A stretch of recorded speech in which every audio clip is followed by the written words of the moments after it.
할렐루야, 감사합니다. 오늘 설교 외전 또 시작하도록 하겠습니다. 하나님 말씀 한 구절 보고 시작할까요? 요한복음 3장 34절입니다. 하나님이 보내신 이는 하나님의 말씀을 하나니 이는 하나님이 성령을 한량없이 주심이니라. 이 말씀이 오늘 이제 설교의 중심 말씀이거든요. 이 말씀을 중심으로 해서 오늘 설교 외전을 시작하도록 하겠습니다.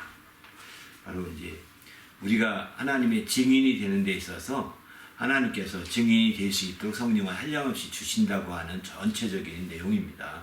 예수님이 바로 그 하나님의 증인이 되도록 보고 들은 것을 증언할 수 있도록 이제 성령을 한량없이 부어주셨다고 하는 그런 내용을 바탕으로 또 나누고자 합니다. 예. 네, 시작하기 전에 짧게 간략하게 메인 메시지를 한번 짚어주실 수 있을까요? 그 전체적으로는 이제 오늘 제목이 성령을 한량없이 주심이라는 제목을 달았거든요. 여기서 이제 전체적인 말씀이 오늘 읽은 본문의 전체적인 말씀에서 사실은 이제 성령에 대해 초점 두고 말씀드리려고 이렇게 제목을 잡은 겁니다. 요한복음에서 성령에 대해서 언급한 부분들, 그런 부분들을 중심으로 해서 계속 설교를 이제 다음 주까지 4주 하고 또 그 다음 주부터는 이제 구약에서 성령에 대해서 말씀하신 부분을 한 4주 정도 이렇게 준비했습니다. 그리고 나서 또 요한복음으로 들어와서 하고 또 이제 복음서로 얘기하고 이렇게 하면서 계속해서 이제 나누려고 준비하는데요. 여기서는 이제 성령을 한량없이 주셨는데 이렇게 성령을 한량없이 주신 이유는 바로 예수님이 증언을 하시도록 이렇게 성령께서 그 모든 것을 이제 인쳐주신다고 그럴까요? 성령께서 확신을 주시고자 하셨던 것을 성경을 통해서 이렇게 말씀을 드리고 싶었습니다. 그리고 또 더 나아가서는 이제 우리도 성령을 받게 되면 성령이 임하시면 권능을 받고 땅끝까지 이르러 내 증인이 되리라. 이렇게 사도행전 1장 8절에 이렇게 말씀하시잖아요. 그런 말씀처럼 우리도 결국은 증언하시도록 주님이 성령이 임하시면 증언하시도록 성령이 원하시고 계시고 그렇게 증인이 되도록 역사하신다고 하는 것을 알 수 있는 거거든요. 그래서 우리가 주님 앞에서 성령이 임하신 이후에 우리는 증인된 삶을 계속해서 살아야 되겠다 이런 생각을 해보게 됩니다. 예수님도 이제 그가 보고 들었던 것을 이렇게 증언하였는데 당시에 많은 사람들은 그걸 믿지 않았습니다. 또 그 증언을 받아들이지 않았습니다. 그래서 하나님께서는 예수님의 그 증언, 하늘에서 보고 들었던 증언, 위로부터 하늘로부터 보고 들었던 증언, 이런 보고 들었던 것을 증언하게 될 때 그것을 받는 자들을 하나님이 참되시다라고 인쳐주셨다라는 말씀이 이제 33절에 말씀하거든요. 이 얘기는 바꿔 말하면 예수님의 증언을 받아들이는 사람들을 하나님이 참되다고 인정한다는 겁니다. 그런 차원에서 예수님의 증언에 대한 우리의 생각을 아마 초반부에 많이 말씀드렸고요. 그래서 우리도 이제 예수님이 이렇게 증언할 수 있도록 성령을 한량없이 부어주셨다라고 오늘 이제 침례 요한을 통해서 이렇게 말씀하고 있는 말씀을 중심으로 얘기하게 된 거죠. 결론에 가서는 이제 바로 우리도 성령을 받게 되면 그와 같은 증언을 함께 이어서 한다. 이런 차원의 얘기로 전체적인 설교의 요약을 말씀드릴 수 있을 것 같습니다. 예. 그러면 한량없이 부어주신다고 하셨을 때 양이 끝이 없다고 설명하셨던 것 같은데 성령을 충만하게 채워준다는 그런 의미가 되나요? 그렇죠. 그렇게 보아야 되겠죠. 그러니까 성령을 한량없이 주신다는 것은 성령을 이제 끝없이 정말 여기 한량이라는 것이 어떤 끝이 없는 양 이렇게 표현할 수 있겠지만 제한 없는 양 이런 표현할 수 있겠지만 제한 없이 성령을 부어주신다는 것을 의미하잖아요. 이런 측면에서 본다면 바로 성령으로 충만하게 하신다 이렇게 이해해도 좋을 것 같아요. 그런데 이제 오늘 얘기는 이제 성령을 한량없이 주신다고 한 침례 요한의 이런 증언의 말은 바로 사도 바울로 표현한다면 성령을 풍성히 부어주신다 이런 말로 제가 일부 예배 때는 자세하게 말씀드렸던 것 같습니다. 같은 개념으로 보시면 좋을 것 같다. 그리고 그 말씀은 요한복음 14장 16절에 나오는 예수께서 말씀하시기를 이제 또 다른 보혜사를 주사 바로 너희와 영원토록 함께 있게 하시리라 이런 말씀하시거든요. 또 다른 영원토록 함께 있게 하신다는 거예요. 그런 말씀과도 맥을 같이 하는 말씀으로 봐야 될 것 같습니다. 바로 이제 증인이 되도록 성령을 한량없이 부으셔서 계속해서 증인되도록 성령으로 지원하겠다 하는 그런 얘기거든요. 그냥 예수님 한 번, 두 번 성령으로 증언하면 끝나는 게 아니라 계속해서 성령으로 이제 증언할 수 있도록 성령을 계속해서 성령으로 이제 부어주신다. 이런 개념이시죠. 성령으로 지원해 주신다. 여긴 주신다고 하니까 막연한 주심이 아니라 이렇게 지원해 주시고 성령으로 후원해 주시는 이런 개념으로 보셔야 될 것 같고요. 바로 이제 디도서 3장 6절 이하 7절에 보게 되면 거기서도 사도 바울은 성령을 풍성히 부어주셔서 우리가 이제 그 하나님의 거룩한 상속자로 되게 하려 하심이라고 이렇게 나오거든요. 그때도 이제 성령을 풍성히 부어준다고 하니까 어떤 성령이 뭐 양으로 막 아주 가득한 풍성한 이런 것들 생각하기 쉬운데 그런 것들만 생각할 것이 아니라 성령을 부어주셔서 성령이 떠나지 아니하시고 우리를 고아처럼 내버려 두지 아니하시고 함께 우리 가운데 임하시게 되면 영원토록 함께 계셔서 이와 같이 이제 증인이 되기도 하시고 궁극적으로는 상속자가 하나님 나라를 이어받을 수 있는 그리스도와 함께 이어받을 수 있는 상속자가 되게 하신다라고 하는 것을 이해하는 게 좋을 것 같습니다. 그래서 한량없이 주신다는 개념이나 풍성히 부어주신다는 개념이나 성령이 임하시면 영원토록 함께 있는다는 개념이 같은 맥락의 얘기가 아닌가 저는 이렇게 보고 있거든요. 그래서 주님 안에서 우리가 하나님의 성령이 그저 한번 우리가 받으면 또 받아야 되고 또 받아야 되고 이런 개념이 아니라 그 성령이 계속해서 역사하신다는 거예요. 그 성령이 계속해서 한번 우리 가운데 내주하시고 임재하신 성령이 계속해서 역사하고 있음을 성경은 가르치고 있는 거죠. 거기에 초점을 둬야 되는 거죠. 그래서 계속 가르치기 때문에 성령이 계속 역사해 주시기 때문에 그게 바로 풍성이 영원토록 풍성한 개념이 되는 거죠. 영원토록 함께 계시며 역사하시니 풍성해지는 거죠. 또 더 나가서는 이제 성령이 영원토록 함께 하시면서 이제 이렇게 역사하심에 그게 한량없이 부어주신 것과 다름이 없는 거죠. 그러나 성령이 한량없이 부어준다는 개념을 잘못 들으면 또 한 번 붓고 두 번 붓고 세 번 붓고 무한대로 부어주신다 이렇게 생각하기 쉽거든요. 그렇기도 하지만 그것은 성령이 함께 계시면 영원토록 함께 있겠다는 말씀으로 이해하시는 게 좋을 것 같습니다. 또 성령이 한 번 부어줄 때, 두 번 부어줄 때, 세 번 부어줄 때 차이가 있는 것처럼 생각해도 이건 지혜가 아닌 것 같습니다. 예수님이 말씀하신 것 비춰본다면 침례 요한의 말보다도 또 이제 사도 바울의 어떤 증거했던 그런 말보다도 예수님의 말씀에 더 중심을 두면서 우리가 이해하는 게 바람직하지 않나 그런 생각이 듭니다. 마치 여러분 그런 얘기 하잖아요. 바닷물이 왜 짠지 아십니까? 동화책에 의하면 한국의 동화책에 의하면 어떤 사람이 심술이 많은 사람이 옛날엔 소금 가지고 굉장히 부자가 됐거든요. 근데 그 소금 가지고 부자가 됐는데 그 심술이 많은 사람이 이제 그 소금이 나오는 맷돌을 발견하고 그거 훔친 거예요. 맷돌만 들면 소금이 나옵니다. 예? 근데 그것을 훔쳐가지고 도망가다가 한번 실험하다가 이게 말만 하면 막 나오거든요. 그만하면 그만 나오고 그러는데 이 사람이 막 한번 그 배 타고 도망가면서 소금아 나와라 하고 돌리기 시작했어요. 그런데 나오는데 너무 행복한 거예요. 왜? 이제 이 바다만 건너가서 이제 이걸 팔면 난 부자 된다. 막 이 생각이 너무 기뻐가지고 황홀에 있다가 멈추게 못했어요. 그러면 어떻게 될까요? 소금이 계속 나오는 거예요. 그래가지고 그 맷돌이 빠진 거예요. 배가 뒤집어져서 그 사람도 죽고. 지금도 바닷물이 짠 것은 소금이 맷돌로부터 계속 생성되기 때문에 바닷물이 짜다라고 하는 동화, 정확한 개념인지 정확한 건 아닐 수 있는데 그 동화를 아마 비슷한 동화 읽으셨을 겁니다.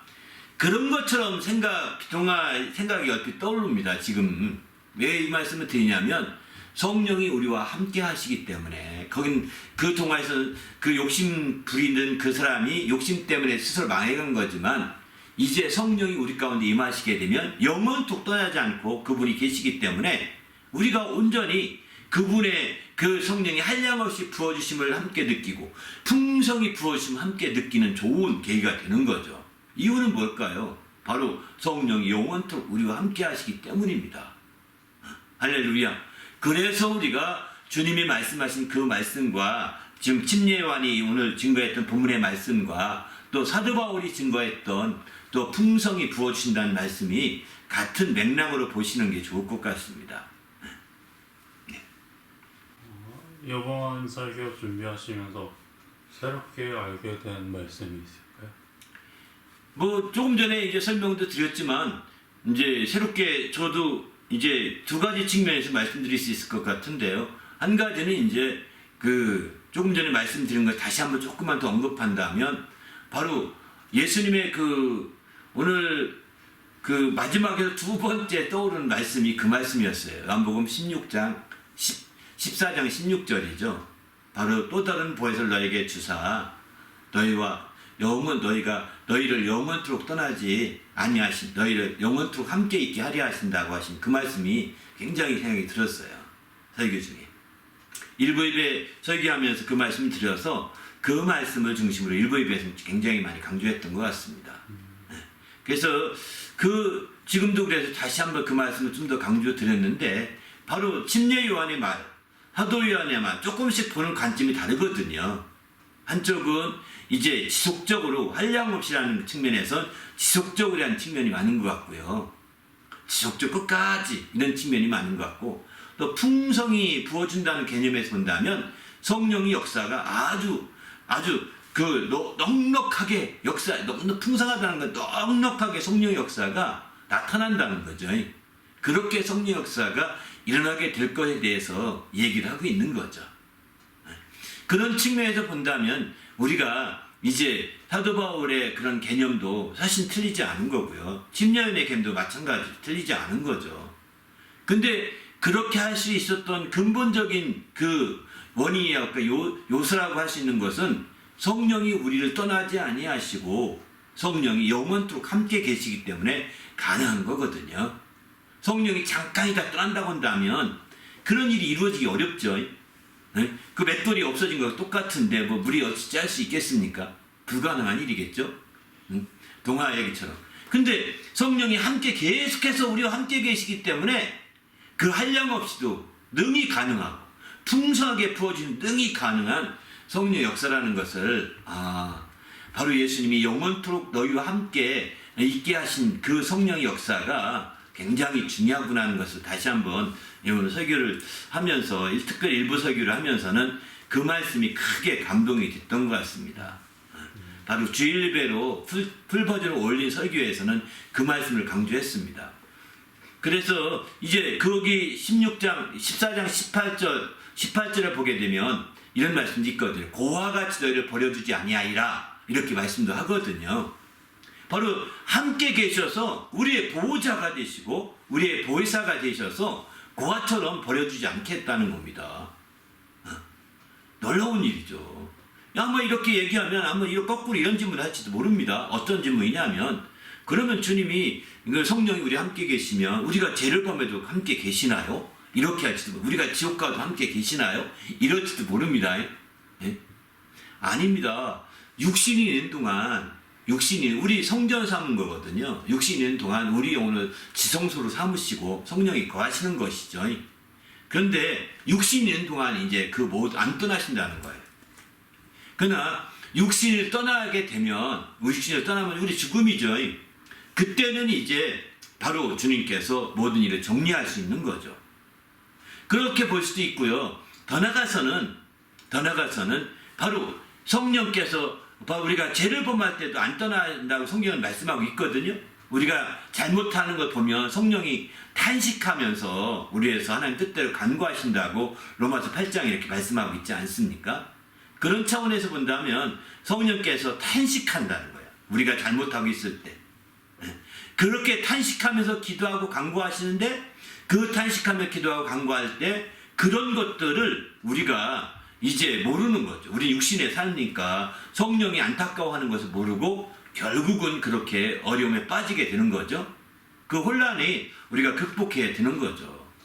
그러나 이제 그런 상태로 살면서 이제 마침내 성령께서 그 성령이 그렇게 울면서 탄식하며 기도함에 불구하고 그 사람이 죄악 가운데 회개하지 않고 죽으면 그는 어떻게 될까요?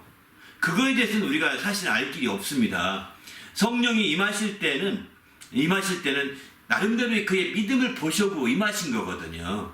성령이 임할 만한 환경이 됐기 때문에 임하셨겠죠. 그래서 그가 성령을 받은 거거든요. 그런데 그가 고의로 성령의 일을 고의로 저버리고 성령의 일을 이제 방해하거나 또는 거역하거나 이렇게 하게 된다면 그는 주님으로부터 그 책망을 피하기 어려울 것 같습니다. 그가 한 대로 행하는 것들에 대해서. 그러나 그의 구원의 부분은 또 다른 문제입니다. 그가 성령을 근심하게 하고 성령을 소멸하고 성령을 희방하고 성령을 거역하고 이렇게 함으로 말미암아 이제 그가 했던 것에 대해서는 주님이 심판 때 심판하시겠지만 그러나 그가 그것을 인해 구원받느냐 안 받느냐 이렇게 질문한다면 그것과는 구원과는 상관이 관계 좀 약간 그 다른 결이 있다는 겁니다. 구원은 예수 믿는 것으로 구원받기 때문에 성령과 상관없이 살았던 것은 책망받겠지만 바로 예수님과의 관계가 확실하고 예수의 속죄를 믿고 그의 보혈을 의지해서 속죄를 확실히 믿는 자들이라 한다면 구원받을 수는 있겠죠. 불 가운데 얻은 구원 같은 그는 일종의 그런 구원은 받을 수 있을 것입니다. 하지만 이제 그가 성령을 거역하고 소멸하고 성령을 무시한 결과는 고스란히 바가지 쓰게 될 겁니다. 왜? 그가 성령에 대한 것을 잘 몰랐고 그 결과 이렇게 무시했기 때문에 나타나는 현상이죠. 그래서 우리가 성령을 알아야 된다는 겁니다. 그냥 성령에 대해서 모르면서 그냥 애양한 세상 지식을 가지고서 이렇게 밀어붙이고 그렇게 막 살면은요 당신의 삶에 후회할 날이 반드시 옵니다. 반드시 옵니다. 이 땅에서 조금 잘 먹고 잘 살고 잘 자는 거 별거 아닙니다. 그거에 목숨 건 당신이라고 한다면 반드시 후회하게 될 것입니다. 바로 우리는 성령 인도받아서 좀 덜 자고 덜 먹고 덜 편안하고 덜 편하지 않아도 우린 그게 신앙생활이라면 하는 겁니다. 이게 성령 인도받는 사람들은 그런 상황이라 하더라도 그것을 기쁨으로 받아들일 수 있는 자들이거든요. 왜냐하면 성령 안에서 우리가 하는 신앙생활에 더 큰 행복이 있기 때문입니다. 그래서 우리가 비록 육신적으로는 덜 행복해 보여도 성령 안에서는 행복할 수 있는 거예요. 육신적으로는 덜 부유하게 보여도 성령 안에서는 부유할 수가 있는 겁니다. 육신적으로 우리가 정말 추해 보이고 또 약해 보일지라도 성령 안에서는 강해 보이고 더 멋질 수 있는 거예요. 그걸 우리가 기억하셔야 되는 거예요. 왜 사람들은 육신만 바라보고 육신이 전부인지 이렇게 생각하는지 모르겠어요. 우리의 영적인 자기 영혼을 도무지 생각하려고 하지 않습니다. 자기 영혼을 생각한다면 다르게 접근해야 되는데 그런 영혼을 생각하지 아니하고 육신만으로 살기 때문에 나타난 대표적인 현상이라고 볼 수 있는 거죠. 그래서 우리는 주님 앞에서 바로 우리의 영혼이 정말 영적 생활을 잘 할 수 있도록 해야 되는데 어떻게만 잘할 수 있느냐? 비결이 없습니다. 성령을 받아야 합니다. 한량없이 부어주시는 성령을 받아야 합니다. 풍성히 부어주시는 성령을 받아야 합니다. 한번 성령이 임하시면 영원토록 떠나지 아니하시고 우리와 함께 계실 그 성령을 모셔드려야 합니다. 받아야 합니다. 그래서 마침내 성령을 쫓아 행하고 성령을 따라서 우리가 살게 되면 우리는 이와 같은 영적 생활에서 더 행복해지시는 거죠. 우리가 잠시 육신적으로 불편할지라도 행복할 수 있는 길이 있는 거예요. 육신적으로는 불행하게 심지어 느낄지도 모르겠지만 영적으로는 더 행복할 수 있는 길이 있다는 것입니다. 그런 대표적인 게 순교가 아니겠습니까? 순교당할 때 얼마나 아프겠고 얼마나 고통스럽겠고 얼마나 힘들겠고 얼마나 가족과 떨어진다는 게 서러울지 모르잖아요. 또 가족들에게 버림받아서 자기가 살아왔다는 것 자체 때문에 힘들어할 수도 있는 거죠. 그런데 그럼에도 불구하고 그에게 성령으로 말미암아 순교하게 됐을 때 그에게 따르는 영적인 신령한 행복이 있는 거예요. 그러니까 뒤도 안 돌아보고 순교하는 겁니다. 순교하는 사람들은. 그러나 육신에 속한 사람들은 뒤를 돌아보다가 롯의 아내처럼 그냥 소금기둥이 될 수가 있는 거죠. 너처럼, 롯의 아내처럼. 우리는 그런 세상의 것에 취해서 살다가 그렇게 뒤를 돌아보지 마시고 미련 없이 하나님께 달려갑시다. 할렐루야. 그래서 이렇게 미련 없이 하나님께 달려가도록 하나님께서는 성령을 한량없이 예수님께 부어주셨던 것입니다. 또 우리도 미련 없이 앞으로 막 신령한 영적성을 하도록 달려가도록 성령을 풍성히 부어주신 거거든요. 그래서 마침내 영생의 소망을 따라서 그리스도와 함께 하늘나라를 상속받으시는 상속자가 되게 하려고 하셨다고 디도서 3장 6절 7절 이렇게 말씀하고 있지 않습니까? 그런 측면에서 본다면 우리가 주님 앞에서 정말 성령을 풍성히 받는 게 얼마나 중요한 건가. 그 모든 뿌리는 바로 성령이 우리 가운데 함께 계시되 영원토록 함께 계신다는 것에 그 근원을 두고 있습니다. 이 두 말씀의 근원. 다 한량없이 주시는 성령, 풍성히 부어주시는 성령 모두가 영원토록 함께 하시는 성령과 함께 연결되는 거죠. 그렇게 보시면 제가 너무 말씀을 전하면서 너무 감사해서 이 말씀을 막 굉장히 일부 예배 풀버전으로 된 예배 가운데 강조했습니다. 한번 들어보시고 다시 한번 확인해 보시면 좋을 것 같습니다.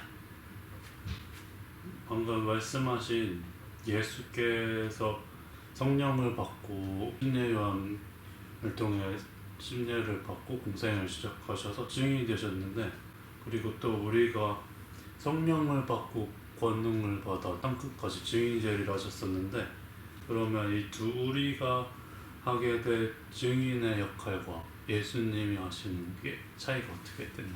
얘기해 주시죠. 네, 거기에는 차이점도 있고 공통점도 있다고 보셔야 될 것 같습니다. 공통점. 예수님의 증언은 또 우리의 증언, 예수님이 증인으로서 예수님, 우리가 증인으로서 우리 성도들, 공통점은 동일하게 성령으로 역사하셨다는 것을 봐야 될 것 같습니다. 다 증인이 되려면 그냥 함께 나서서 그냥 하는 것보다는 성령이 역사하셔야만 가능하다는 것을 보게 됩니다. 공통점입니다. 그 예수님도 그래서 증언하시고 증인되게 하시려고 드디어 성령을 한량없이 부어주신 거거든요. 바로 침례를 통해서 침례받고 올라온 이후에 그 뒤에 얘기거든요. 1장에서 침례받는 상황을, 요한복음 1장에서는 예수님이 침례받고 올라오는 그런 상황을 설명하고 있지 않습니까? 여기 3장이에요. 그 후의 얘기거든요. 요한복음 3장 얘기거든요. 그러니까 성령이 침례받고 올라온 이후에 예수께서 확실하게 하늘에서 보고 들었던 것을, 위로부터 보고 들었던 것을, 곧 하나님 아버지로부터 보고 들었던 것을 그가 증언하시게 되는 거죠. 근데 그것을 믿음이 없는 세상에 속한 사람, 땅에 속한 자들은 그런 증언을 받아들이지 않았다는 겁니다. 그런 증언을 거부하는 거죠. 하지만 그런 증언을 받은 자가 있는데 그런 증언을 받은 자는 하나님이 참되다라고 인쳤다는 것이 오늘 본문의 말씀이죠. 바로 참되다라고 하신다는 거예요. 바로 옳은 거죠. 그래서 우리는 그런 측면에서 예수님의 증언도 바로 성령으로 말미암아 진행되고 있음을 우리는 봐야 되는 거죠. 성령으로 말미암아 그 뒤에 또 이런 하나님의 보내신 이는 하나님 말씀을 하는데, 이 얘기는 하나니라고 표현한 것은 하나님의 보내신 이는 하나님의 말씀, 하나님의 증언을 한다는 겁니다. 이런 뜻입니다. 하나님에 대해서 하나님의 보내심을 받았기 때문에 하나님에 대해서 증언하시는 하니, 이런 뜻도 되거든요. 증언의 말씀을 하는 거죠. 근데 이것은 바로 하나님의 성령을 한량없이 부어주셨기 때문에 가능하다라고 이 요한복음 오늘 본문의 3장 44절에 이렇게 말씀하고 있는 거죠. 이렇듯이 우리가 이제 증인이 되는 것은 오직 성령을 받고, 오직 성령이 임하면 권능을 받고, 이렇게 해서 증인된다고 말씀하지 않습니까? 성령이 임하였다는 것, 이게 공통점이라고 볼 수 있는 거죠. 그래서 공통점인데 차이가 있다면 뭘까요? 차이가 있다면 예수님은 위로부터 보고 들었던 것을 증언하는 것이고, 우리는 예수를 증언하는 것입니다. 예수님은 하늘로부터 하나님 아버지로부터 보고 들었던 것을 증언하는 것이고, 우리는 예수께서 복음을 증거하면서 증언하면서 나타났던 것들을 보고 들은 것 가지고 증언하는 거죠. 좀 한 발 건넜다고 보시면 될 것 같아요. 우리가 증언한 내용 가운데 예수님이 증언했던 것 그대로 증언할 것도 있을 것입니다. 이런다면 예수님이 하나님 나라에 보고 들은 것들을 증언했을 때 그것을 우리도 함께 증언할 수 있겠죠. 그렇지만 우리의 증언의 핵심은 바로 예수님에 대해 증언하는 거죠. 그 중에서도 가장 큰 핵심은 예수의 죽음과 부활에 대한 증언이라고 볼 수 있습니다. 예수님의 죽음과 부활에. 왜? 저희들은 그것을 목격했거든요. 그것을 보고 들었거든요. 예수님의 죽음과 부활을 보고 들었기 때문에 그것을 증언하는. 그래서 사도행전을 보게 되면 너희가 죽인 예수를 하나님이 살리셨다고 계속해서 증언하고 있습니다. 이게 바로 제 아들의 증언의 핵심적인 내용인 거죠. 하늘나라는 멋지게 생겼다. 하늘나라는 그 맨션 같은데 얼마나 큰지 몰라. 이런 얘기가 별로 없습니다. 근데 예수님은 증언하시기를 내 아버지 집은 거할 곳이 많다. 여러분 가만히 생각해 보세요. 얼마나 크면 거할 곳이 많을까? 온 지구 믿는 사람들이 수십억 될 텐데 어떻게 다 거하지? 야, 그 맨션 대단하다. 막 이렇게 느끼게끔 말씀하셨잖아요. 요한복음 14장에 보면. 그렇게 증언하신 거예요. 그가 보고 들은 걸 증언하는 겁니다. 내 아버지 집에는 거할 곳이 많도다. 내가 가면 거할 곳에 예비할 터인데 그거 다 예비등 와서 너희를 데리고 가리라. 이렇게 주님이 증언하셨거든요. 바로 근데 우리도 그걸 말씀 가지고 증언할 수도 있겠죠. 예수님이 증언했으니까. 근데 우리의 증언은 그런 증언보다는 우리는 예수의 부활과 죽음에 대한 증언이 더 많은 거죠. 왜? 그게 우리에게 너무나 큰 충격이었고 그것이 너무나 큰 은혜였기 때문입니다. 그것 때문에 내가 구원받았기 때문에.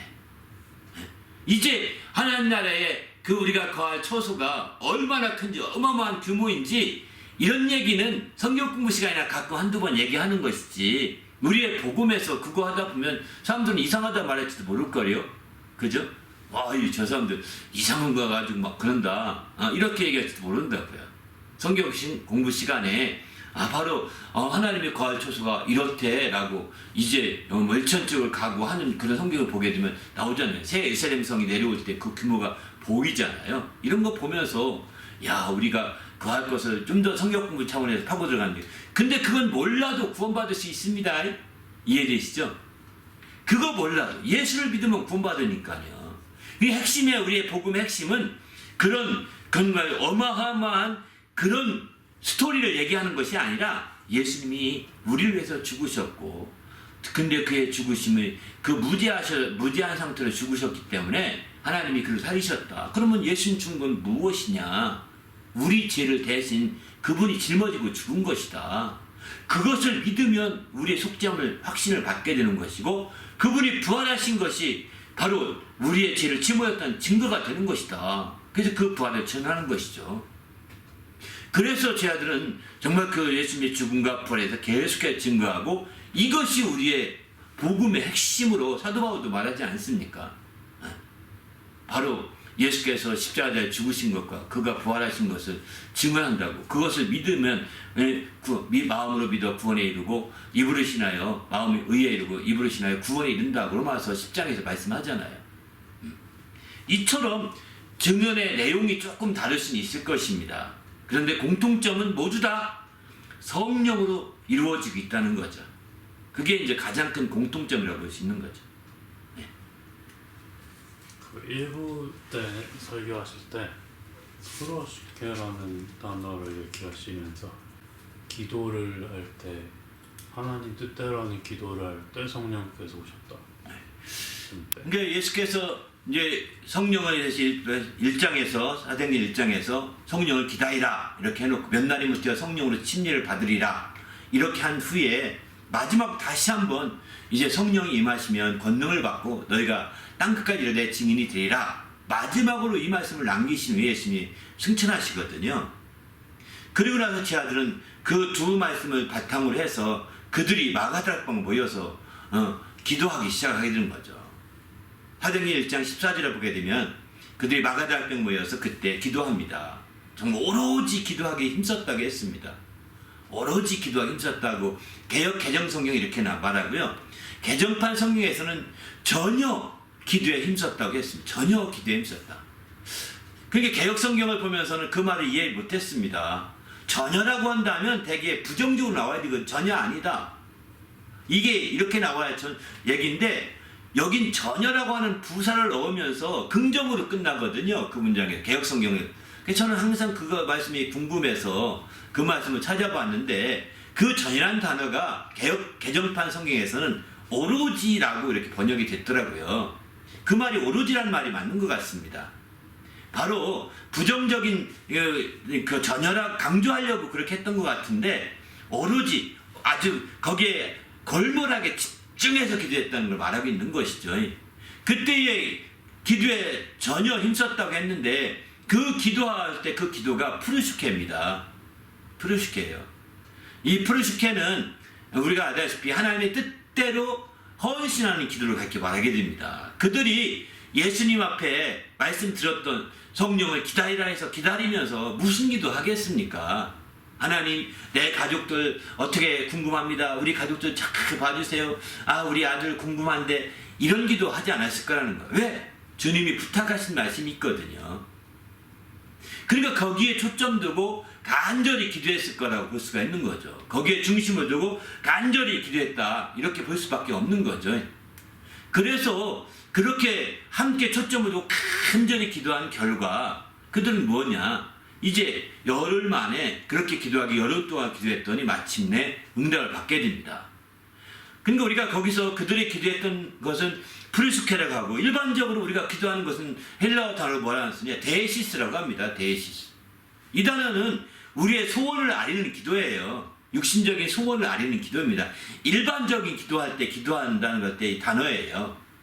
그런데 이제 프루시케라는 단어를 그들이 그때 그런 단어를 안 쓰고 이제 데시라는 단어를 안 쓰고 프루시케라는 단어로 썼던 거 본다면 바로 똑같죠. 또 그거 외에도 프루시케라는 단어가 사도행전에 2번 더 쓰였거든요. 그 뒤에 사마리아 교회 갔을 때나 또 이제 고넬료 집에 갔을 때도 기도할 때도 이게 그때 다 프루시케라는 단어 쓰고 있는 걸 보게 됩니다. 성령 받는데 오로지 다 프루시케 했던 거죠. 오로지. 그 프루시케 하는 기도는 하나님 뜻대로 하는 헌신하는 기도라고 지금 말씀을 드렸습니다.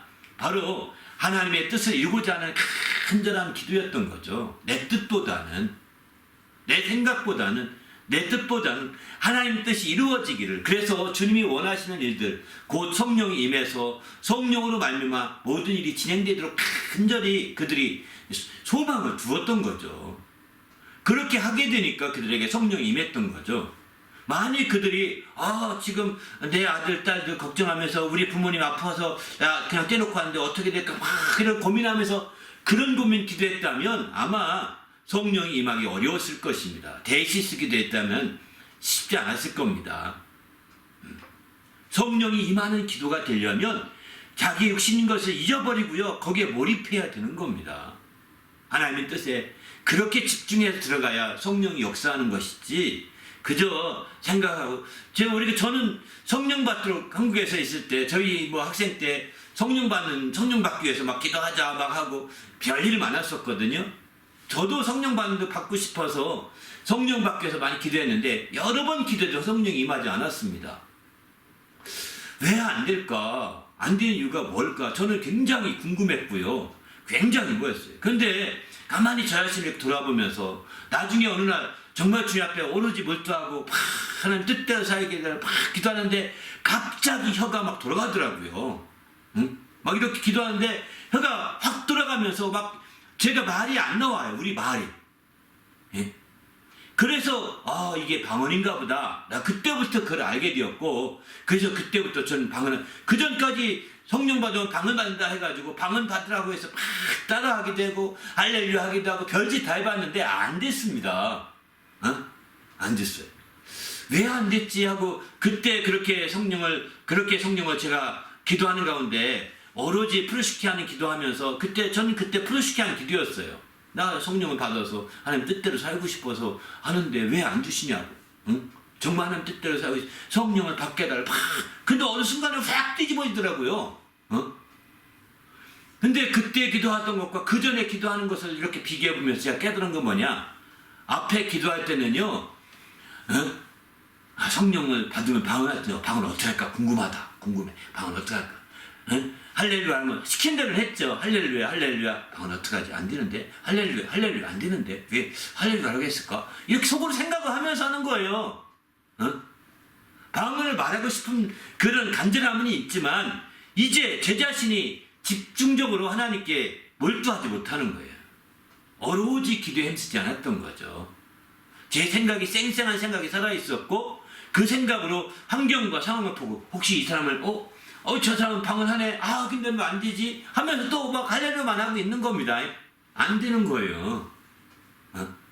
저는 그때 보면서 이게 오로지 기도하는 게 무언가 하는 것을 그때 느꼈습니다. 그때는 오로지 기도한다는 것이 그렇게 헌신적으로 기도하는 건 알았지만 그게 헬라어로 프루시케인지 데이시스인지 이런 관심이 없었습니다. 그런데 어느 날 이제 헬라 성경을 들춰보면 이게 이런 거 보고 프루시케라고 하는구나.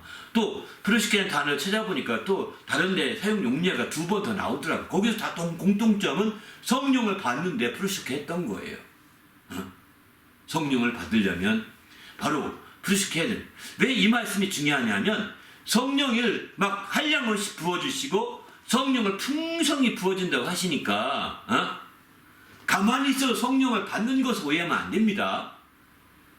가만히 있어도 성령 받는 게 아닙니다. 성령을 구해야 받는 것입니다. 누가복음 14장에 보면 13장인가요? 성령을 너희가 구하매 아버지께서 성령 구하는 자에게 성령을 주지 않겠느냐 이렇게 말씀하시잖아요. 성령을 주신다는 겁니다. 구하는 자에게 구해야 주시는 거예요. 그냥 성령을 한량없이 부어주시는 거 알아서 부어주시는 거지 뭐 아닙니다. 자동이 아닙니다. 신앙에는 자동이 없습니다. 신앙생활하면서 뭔가 자동적으로 되기를 생각한다면 아주 큰 오해예요. 자동이 없습니다. 신앙에는 자동이 없습니다. 다른 것에는 자동이 있는지 모르겠습니다. 신앙에는 자동이 없습니다. 저절로 되는 게 없습니다. 당신이 구해야 합니다. 구하는 자에게 성령을 주시지 않겠느냐라고 이렇게 말씀하고 있는 것을. 그 말씀 앞에 보게 되면 어떤 말씀이냐면 바로 이런 말씀이 있습니다. 구하라 그러면 받을 것이요. 두드리라 그러면 찾으라 그러면 찾을 것이요. 두드리라 그러면 열릴 것이다. 이렇게 말씀하시죠. 누가 구하는 자에게 떡을 구하는 자에게 돌을 주며 또 생선을 구하는 자에게 뱀을 주겠느냐. 하물며 하늘에 계신 아버지께서 구하는 자에게 성령을 주지 않겠느냐. 이렇게 말씀하고 있거든요. 누가복음에서. 근데 그 말씀이 마태복음 7장에 보면 7절 이하에 쭉 보면 똑같은 말씀인데 거기서는 맨 끝에 그 부분에 성령을 주지 않겠냐 그 부분만 다른데요. 다른 내용은 똑같습니다. 그 부분은 어떻게 나오냐면 아버지께서 구하는 자에게 좋은 것을 주시지 않겠느냐 이렇게 말합니다. 좋은 것이라고 마태복음은 그렇게 표현하고 있습니다. 근데 누가복음은 성령을 주시지 않겠느냐. 누가는 그 좋은 것이 성령이라고 깨달았던 거죠. 그 좋은 것이라는 것이 바로 성령이라는 겁니다. 그렇게 이해하신 마태복음에서는 좋은 것을 주겠다고 아버지께서 구하는 자에게 좋은 것을 주겠다고 누가복음은 아버지께서 구하는 자에게 성령을 주겠다고 이렇게 말씀하시거든요. 그러니까 좋은 것이 성령이라고 볼 수가 있는 거죠. 바로 이렇게 구하는 자에게 주는 거예요. 성령은 좋은 것입니다. 받으면 좋고 안 주면 아닙니다. 좋은 것을 당신 놓치고 있는 거예요. 당신의 무관심 속에 당신의 그냥 어줍지 않은 지식 때문에 성령을 받지 않으므로 이렇게 더 세상의 어떤 좋은 것보다 더 좋은 것이죠. 이 좋은 것을 당신은 놓치고 있는 겁니다. 몇 날에 못 뛰어 이 사실을 아는 순간에 후회하게 될 거예요. 당신은. 그러기에 우리는 주님 앞에서 정말 철저히 깨어서 성령이 얼마나 좋은지를 알고 성령을 사모하시고 구하시길 바랍니다. 저절로 자동으로 성령이 임한 적이 없다는 사실을 말씀드립니다. 어떤 형태로든 구했다는 것입니다. 짧은 시간이든 긴 시간이든 분명히 구했다는 사실을 아셔야 합니다. 그렇게 해서 성령을 구하셔서 꼭 성령을 받으시는 그런 성도가 되시기를 부탁드립니다. 할렐루야. 바로 프로시케 기도를 하셔야 되는 거예요. 그때에.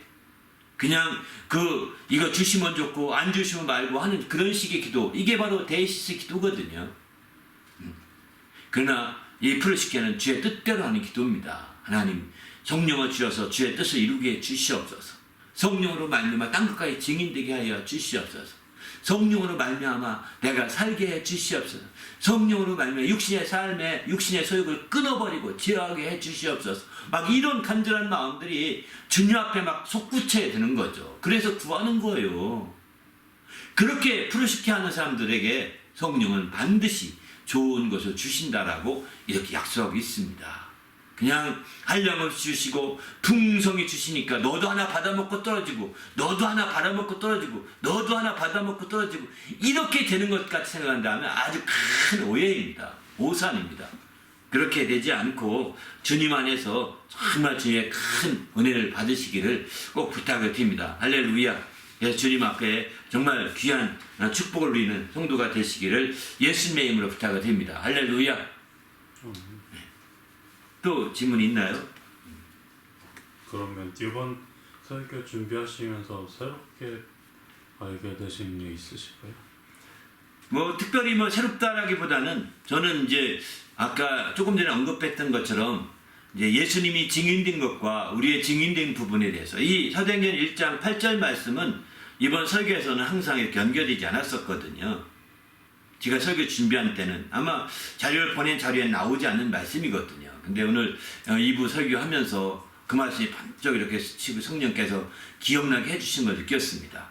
아, 예수님이 증인된 것과 우리의 증인된 것은 같은 성령으로 이루어지는 거구나. 같은 성령으로.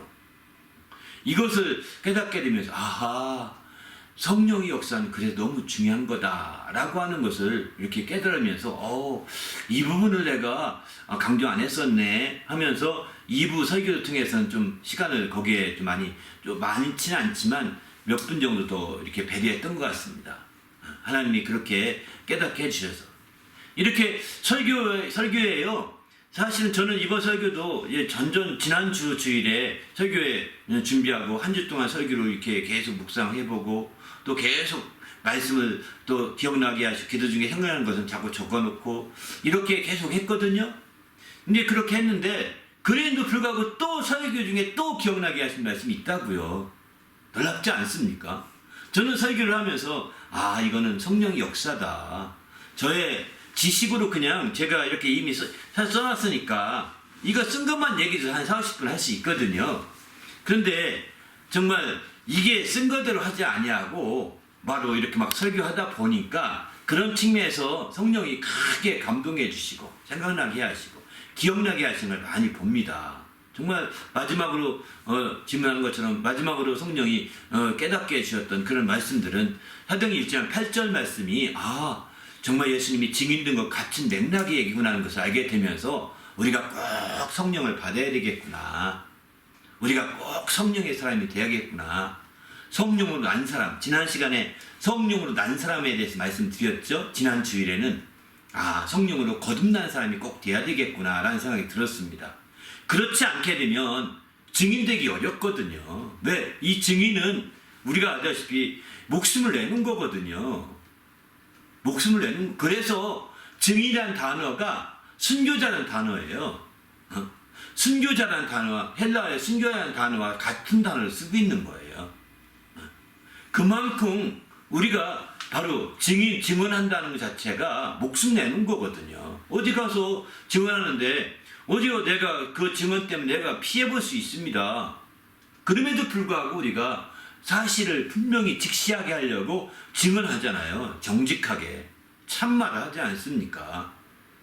바로 이렇게 성령을 이 모든 증언, 순교하기까지 하는 증언은 결국 성령으로만이 성령이 임했을 때만이 가능한 것입니다.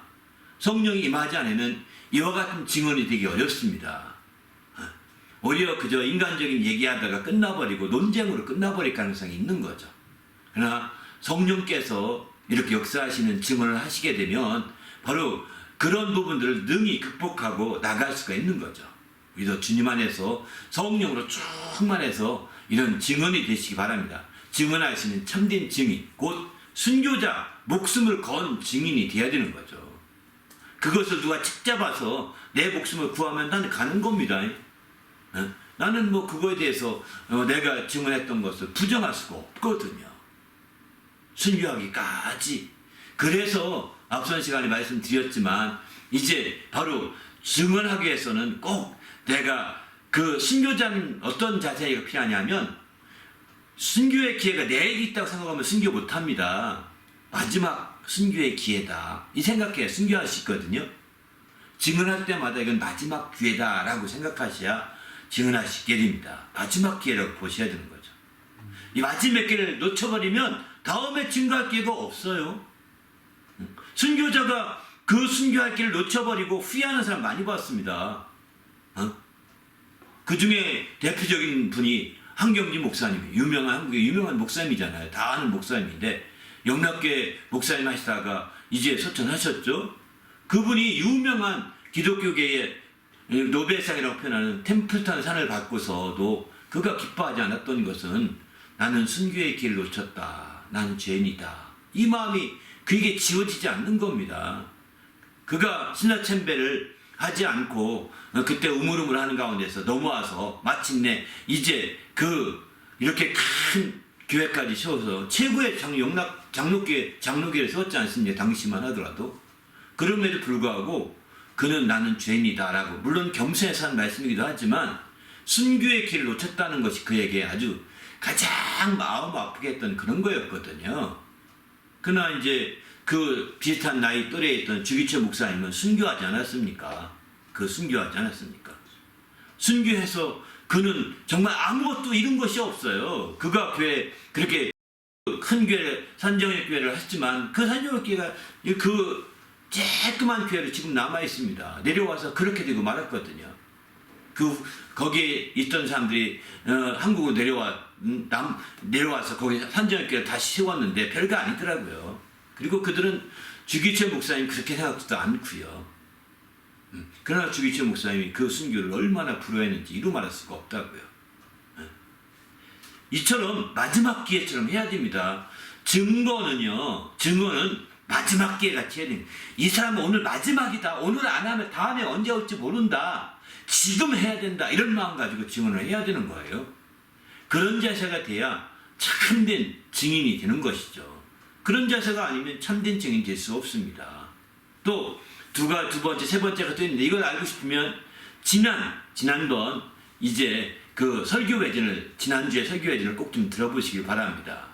그 설교회전 통해서 또 나누고 또 그것이 부족하다고 느끼면 또 지난주 설교를 꼭 좀 들어보시길 바랍니다. 그러면 이제 확실하게 증인에 대해서 얘기할 수 있을 거예요. 또 지난주와 연결되어서 다시 한번 조금 한 가지만 더 말씀드린 거죠. 네, 그렇게 이해하시면 좋을 것 같습니다. 아무튼 우린 주님 안에서 우리가 철저히 성령 안에서 새롭게 되시고 성령 안에서 더 놀라운 역사를 이루시길 바랍니다. 마지막 한 가지만 꼭 언급한다면 이 말씀을 드리고 싶습니다. 하나님이 이렇게 성령이 풍성히 부어주시고 한량없이 부어주시는데 하나님이 성령이 그만큼 많아서 그렇게 부어주시는 것이냐? 그건 아니라는 겁니다. 성령이 마치 풍성히 부어주시고 성령을 한량없이 부어주신다고 하니까 성령이 굉장히 많은 것 같이 생각하거든요. 성령은 우리가 알다시피 하나님의 영이십니다. 하나님의 영이세요. 삼위일체 하나님의 한 분이십니다. 성령은. 어떤 양이나 어떤 그런 형용사를 중심으로 부사를 중심으로 이해하면 어려운 거예요. 성령은 계속해서 함께 역사하신다고 그런 측면으로 이해하셔야지 양으로 이해하거나 마치 풍성한 개념의 어떤 그런 개념으로 이해하시면 오해하기 쉽습니다. 그래서 성령은요 이제 하나님의 영이시지만 그 영이 끊임없이 계속해서 나오시는 영이시라고 보셔야 되는 거예요. 한 번 나오면 끝나는 영이 아닙니다. 한 번 나오면 끝나버리는, 우리는 사람은 한 번 나오면 들어가면 끝나잖아요. 그죠? 성령은 이렇게 한 번 나오면 끝나는 성령이 아니라는 겁니다. 계속해서 이어서 떠나지 아니하시고 계속 이어져 있다는 것을 생각하셔야 합니다. 성령이 이어져 있는 겁니다. 하나님의 성령이 보이지 않게 이어져 있는 거예요. 아니 그런 게 없어요. 세상에는. 지금 세상에서 조금 이해할 수 있는 것은 바로 무선으로 되는 어떤 인터넷 이런 것 통해서 지금 계속해서 인터넷 방송이 되지 않습니까? 유튜브가 계속 되지 않습니까? 우리가 접속하느냐 마느냐의 차이가 있는 것뿐이지 계속 그 전파는 흐르고 있는 거거든요. 보이지 않지만 똑같은 원리라고 보시면 됩니다. 아버지에게서 시작된 성령의 역사가 아버지에게서 나오신 성령이라고 그랬거든요. 아들에게 오시고 아들에게 오신 성령이 우리에게도 계속해서 흘러 나오시는 거예요. 성경에는 생수의 강이라고 표현하는데 생수의 강은 이게 계속 솟구쳐오르는 것을 의미하거든요. 마치 성령이 그와 같은 거죠. 이 부분에 대해서는 다음 주에 좀 더 설교 드리려고 합니다. 생수의 강이신 성령에 대해서 다음 주에 한번 기대하시면 좋을 것 같습니다. 아무튼 성령이 그저 뚝뚝 끊겨서 이렇게 하나씩 컨베이어 벨트에 하나씩 조금씩 연결되는 것이 아니라 계속 무선으로 이어져 있는 거예요. 그래서 풍성하다고 표현하고 한량없다고 표현하는 겁니다. 그것을 예수님은 영원토록 있게 하신다고 말씀하시고요.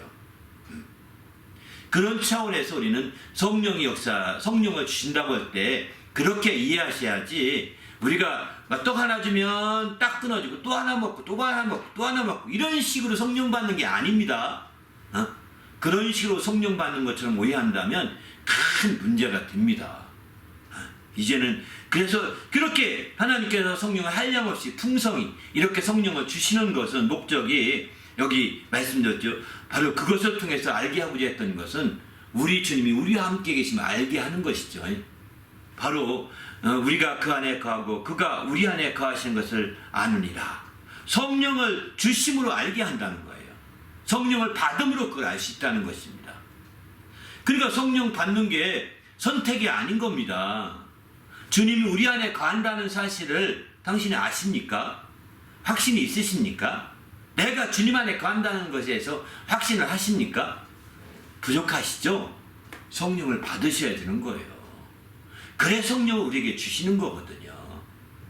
그 성령으로 말미암아서 주님이 우리와 함께 하시는구나. 내가 주님 안에 있구나 하는 것을 알 수 있게 되는 거죠. 그렇게 해서 마침내 우리가 주님 앞에서 귀한 성령의 역사를 누릴 수 있는 귀한 일들이 생기게 되는 겁니다. 우리도 주님 안에서 이런 멋진 성령 역사가 이어지시기를 예수님의 이름으로 축원합니다. 이렇게 그래서 요한일서 4장 13절에 그렇게 말씀하고 있는 거죠. 성령을 우리에게 주신 성령으로 말미암아 이제 그가 우리 안에 거하신지를 우리가 아느니라. 요한일서 3장 24절은 이렇게 말씀한 이 말씀은 꼭 좀 말씀드리고 싶습니다. 그래서 성령 받는 것은 선택이 아닙니다. 선택이 아니라 필요한 아주 필수적인 것입니다. 이 성령을 받으셔서 주님 안에서 더욱더 행복한 신앙생활이 되시기를 예수님의 이름으로 축원합니다. 할렐루야. 함께 기도하십시다.